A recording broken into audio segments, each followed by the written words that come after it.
காரைக்குடி வள்ளுவர் பேரவை சார்பாக திருக்குறள் தீபம் திங்கள் இதழ் தொடக்க விழா.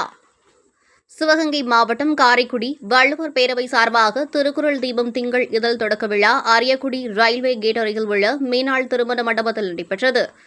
திருக்குறள் தீபம் முதன்மை ஆசிரியர் திருக்குறள் தேனி ஜெயம்கொண்டான் அனைவரையும் வரவேற்று பேசினார். அழகப்பா பல்கலைக்கழக பதிவாளர் முனைவர் செந்தில்ராஜன் இதழை வெளியிட்டு தலைமை உரையாற்றினார். வித்யாகிரி கல்வி நிறுவனங்களின் தாளாளர் சுவாமிநாதன், வள்ளுவர் பேரவையின் புரவலரும் குபேரர் திருக்குவிழ் அறங்காவலரும் ஆகிய ரோட்டரியான் எஃப் நாச்சியப்பன் ஆகியோர் இதழை பெற்றுக்கொண்டு பாராட்டு சிறப்பித்தனர்.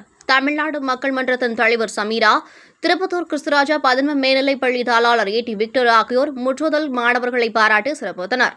வள்ளுவர் பேரவை காப்பாளர் ரோட்டரியான் பொறியாளர் சேவியர் அந்தோனியராஜ், அழகப்பா அரசு கலைக்கல்லூரி புதிய அமைப்பில் துறை தலைவர் உதய கணேசன், ரோட்டரி மேனாள் துணை ஆளுநர் ரோட்டரியான் முத்தையா, ஸ்ரீ பாண்டியன் ஜுவல் பேலஸ் பொறியாளர் பி.ஆர். ரத்னசாமி, திருக்கோஸ்டியூர் அரசு மேல்நிலைப்பள்ளி தலைமை ஆசிரியர் பாண்டிக்குமார் ஆகியோர் வாழ்த்துரை வழங்கினர்.